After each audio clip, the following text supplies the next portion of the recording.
Bonjour et bienvenue dans cette vidéo dans laquelle on va voir ensemble comment vous allez pouvoir trouver des idées de contenu pour votre chaîne YouTube. Alors que ce soit une chaîne YouTube que vous venez uniquement là à l'instant, il y a quoi, peut-être quelques jours, quelques semaines que vous venez de créer, ou que ce soit une chaîne YouTube que vous avez depuis, pourquoi pas, des semaines, des mois, des années, que vous avez un petit peu ce syndrome non pas de la page blanche, mais de la vidéo blanche. Donc pour ça, j'ai le plaisir d'avoir avec moi Fabien, avec qui on va vous donner tous ces conseils. Fabien, bonjour. Salut Kevin, salut tout le monde. Est-ce est-ce que tu peux nous parler des différentes manières qu'on peut mettre en place pour pouvoir, différentes stratégies, pour pouvoir avoir des idées de contenu pour sa chaîne YouTube? On avait parlé dans une vidéo précédente du fait tout simplement de voir un petit peu ce qui se fait chez les chaînes concurrentes, de prendre les top vidéos et d'adapter le contenu, mais de parler du même sujet sur sa chaîne. Est-ce que tu as d'autres manières d'aborder justement cette création de contenu? Alors j'en ai pas mal.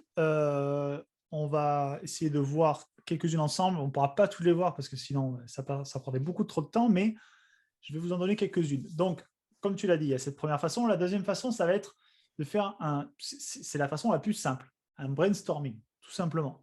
C'est-à-dire que si tu te lances dans une chaîne, dans une niche pardon, que tu adores, forcément, tu peux avoir soit des compétences qui vont t'amener à trouver des idées, soit de ton expérience personnelle. Donc déjà, mets sur une feuille blanche toutes les idées tu vois, que tu peux avoir et à ce moment-là, après, tu fais un travail pour valider, mais là, on est vraiment sur comment trouver ces idées. Donc, sur une feuille blanche, avec un brainstorming, ça peut être déjà un premier élément de réponse. Après, deuxièmement, ça va être d'utiliser Google Trends. Je pense que Google Trends, tu connais très bien. Tout à fait. C'est un outil d'analyse de Google qui est gratuit, que vous trouverez, vous allez sur Google, vous tapez Google Trends, et ça va vous permettre d'avoir des analyses en fait, sur le nombre de recherches sur telle requête, tel mot-clé, peu importe le mot-clé, même avec long trend. Et ce qui va être intéressant, moi c'est ce que je conseille de faire, c'est de le prendre sur 5 ans. Je pense que, je ne Ok. sais pas si c'est ce que tu fais C'est également exactement ce sur que les je chaînes fais YouTube. sur les sites de niche. On prend sur 5 ans en arrière, on voit comment évolue la recherche et on peut Ouais. savoir directement si la recherche a une perte d'intérêt, a une augmentation d'intérêt ou est plutôt stable durant les 5 dernières années. Exactement. Ben voilà, en fait, Kevin a tout dit. C'est exactement la technique que je fais. Donc, c'est vraiment une technique qui est valable sur Google et sur YouTube. L'idée, c'est de prendre, de pas se lancer, comme tu le dis, sur une idée qui va en fait tout simplement peut-être intéresser quasiment plus personne d'ici un an ou deux, quoi. Ouais. Donc, si la requête, vous voyez que la courbe, elle descend à mort, ben voilà, ne vous y intéressez pas spécialement. Au minimum, il faut avoir un intérêt stable. Si cet intérêt monte, c'est encore mieux. Mais Google Trends, ça peut être une très, très bonne façon d'aller récupérer des idées. Généralement, ce que je fais moi également, ça va être d'aller regarder le moteur de recherche YouTube. Le moteur de recherche, alors c'est également valable sur Google, surtout que YouTube appartient à Google, donc petite parenthèse pour les gens qui ne le savent pas. Mais quand tu vas sur le moteur de recherche YouTube, déjà, tu vas pouvoir trouver pas mal d'idées. Donc, par exemple, imaginons qu'on ait une chaîne YouTube qui parle d'Instagram. Ce que je peux t'engager à faire, par exemple, ça va être comment. Tu vois, tu tapes comment dans le moteur de recherche Ouais. et tu mets un petit sigle. Généralement, ça va être soit un arrobase, soit un plus entre comment et Instagram. Et en fait, ça va te faire apparaître, lui, ça va lui envoyer une petite commande où en fait, il va te lister plein de suggestions. D'accord. Comment, blablabla, Instagram, comment, blablabla, Instagram, tu vois. Et ça peut t'aider à trouver des idées, tu vois. Je vois que Kevin est en train d'essayer. Ouais. Je regarde. Ouais. Hop, Instagram. On va le faire en live. Comment, Allez, comment arrobas Instagram, c'est ça? c'est ça. D'accord, d'accord. Ouais, donc comment Instagram, comment mettre un lien en story Instagram, comment mettre son compte privé. Ok, d'accord. Écoute, tu viens de m'apprendre un truc que je ne connaissais pas du tout. Et Euh, ouais, ça, en fait, ce qu'il faut bien prendre en compte, c'est que souvent, quand on est débutant, on a tendance à aller chercher, tu vois, aller chercher à se dire la stratégie, le hack de la mort ultime, tu vois, qu'est-ce qui peut vraiment me faire la différence? Alors qu'en fait, des fois, tu as des trucs qui sont simples, comme ça, tu vois. C'est quelque chose que tu as sous ton ouais, nez, tu vois, tu as le moteur de recherche sous ton nez. Tu t'en sers toute la journée. Et en fait, les suggestions, c'est pas, c'est pas un petit truc comme ça, tu vois. c'est du lourd, quoi. Parce qu'en fait, c'est réellement ce que les gens tapent, tu vois. Ouais, Donc, en fait, tu sais que quand tu prends quelque chose qui est déroulé du moteur de recherche, tu tapes dans le mille. Après, est-ce que tu vas réussir à te placer dessus? Est-ce que ça, c'est encore un autre sujet, tu vois?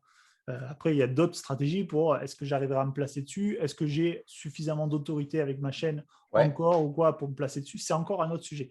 Mais par contre, ce dont on est en train de parler, c'est-à-dire comment trouver des nouvelles idées et surtout comment trouver des bonnes idées, là, tu es totalement dedans. On est dans des bonnes idées puisque c'est des trucs qui sont tapés, tu vois? C'est des trucs qui sont ok, recherchés. Donc là, on le sait. nickel.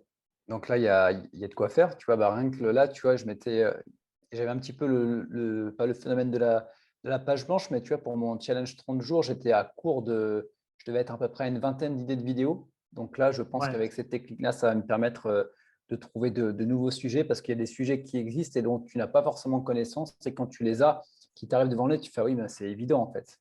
bien sûr. Alors, c'est compliqué hein, là, de parler de. Moi, j'utilise environ une dizaine de façons d'aller chercher de nouvelles idées. C'est compliqué de tout couvrir, mais si je peux en donner une dernière, ça pourrait être. Ça m'est arrivé de faire ça, c'est d'aller sur Amazon, Ouais, de prendre des livres Amazon qui sont dans la même niche que toi ok. et d'aller regarder les sommaires. Parce qu'en fait, généralement, le sommaire, tu l'as en gratuit, tu vois. Ouais, Tu peux regarder le sommaire du livre même si tu ne l'achètes pas. Et là, généralement, dans les chapitres, tu as moyen d'avoir des super idées, quoi. Parce que si tu es dans la chaîne, on parle toujours de la même niche. Tu as vu, j'ai changé. Hein. Généralement, les gens ils prennent la niche des chiens. Je prends la niche ouais, du jardinage. Euh, tu prends la niche du jardinage. Si tu prends un livre sur le jardinage, et ben en fait, les chapitres, c'est sûr et certain que tu vas trouver des pépites ouais. dedans. Tu vois, le Comment mec, il va planter mes couvrir tomates, tout. comment Voilà. arroser sans eau. Enfin, Voilà. Et notamment, même dans les sous-chapitres, après dessous, tu risques de trouver plein, plein de super idées, quoi. Donc ça peut être une bonne façon aussi également, quoi. ok. Bah, je crois qu'il y a de quoi faire. Si on récapitule, donc là, on a le fait. Dans tous les cas, vous retrouverez tout dans la fiche PDF si éventuellement j'oublie des points. Il y a aller voir les chaînes concurrentes, voir les top vidéos et s'en inspirer. On a la technique avec comment arrobas plus ma requête.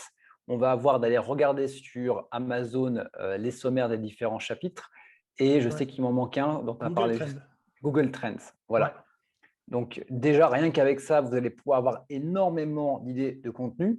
Et ça, c'est la petite chose que je vais rajouter. Et peut-être tu me diras, toi, comment tu construis tes vidéos.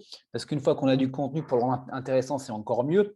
La manière dont je scripte mes vidéos, qui marche extrêmement bien, c'est en 4 points. Voilà, 4 doigts, 4 points. Euh, donc, on va voir le what, de quoi on va parler. Donc, généralement, je rappelle le titre de la vidéo. Donc, dans cette vidéo, nous allons parler de ça. Après, je dis pourquoi est-ce que c'est important dans ta pratique. Tu vois, par exemple, si on reprend le jardinage, comment faire pousser ces tomates sans engrais. Donc, pourquoi est-ce que c'est important de faire pousser ces tomates sans engrais. Éventuellement, on peut parler des solutions que les personnes utilisent déjà mais qui ne marchent pas. Et bien évidemment, alors c'est un petit peu comme sur une page de vente. Hein. Et puis après, on Oui, va c'est donc ça. amener le comment. Donc, comment est-ce que je vais le faire, point par point. Et puis généralement, c'est what is, c'est-à-dire qu'est-ce qui va se passer, c'est les bénéfices étendus. Qu'est-ce qui va se passer à partir de ce moment où je vais avoir fait tout le protocole. Et je note que pour mes view watch, mes watch views, je ne sais plus dans quel sens c'est, tu vois, tu as les personnes qui viennent, hop, ça descend et après, ça reste stable, mais pratiquement jusqu'à la fin, ça décroche un petit peu. Mais j'ai vraiment un petit peu ce phénomène exponentiel inversé. Il y a beaucoup de vues, ça descend, ça divise peut-être pas forcément par deux, mais ça divise. Éventuellement, je mettrai une screenshot dans notre vidéo. Et puis après, boum, ça descend, ça reste constant. Et sur la fin, il y a une toute peut-être légère, comment dire, une légère baisse, mais vraiment de rien du tout. Donc, j'imagine que ça traite directement les personnes au début de ma vidéo et que les personnes qui sont intéressées restent, mais restent vraiment jusqu'à la fin. Oui, oui. Non, mais c'est hyper. Hein. Oui, oui. Non, mais je suis d'accord avec toi. Alors, j'utilise des plans également qui sont pour l'un un peu similaires et pour l'autre. Et effectivement, ça appartient un peu au phénomène de page de vente également. Je me sers soit d'un l'un, soit de l'autre. J'en ai deux également sur lesquels je m'appuie un peu quand je Ok. tourne une vidéo.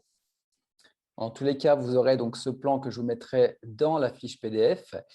Et quant à nous, on va donc terminer cette vidéo. On va pouvoir se retrouver dans la 5e vidéo et je pense que c'est celle que vous attendez depuis le début de cette série. C'est comment gagner de l'argent avec sa chaîne YouTube.